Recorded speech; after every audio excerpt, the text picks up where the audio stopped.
Hi guys, welcome back to another video. Today I'm going to teach you how to change the name of your Godot project. So you're going to head to project settings, and then to the config. It should just be right there, showed up like on the first thing you open, and then at the very top it says name, and then you can just change that out to change the name of your project. Mine was originally tutorials, and now I'm going to change it to Godot YouTube tutorials, and that's basically it.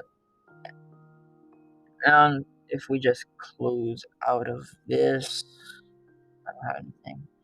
We just close out of this and then go over and then open up the Godot project. You can see that right there it says Godot YouTube tutorials.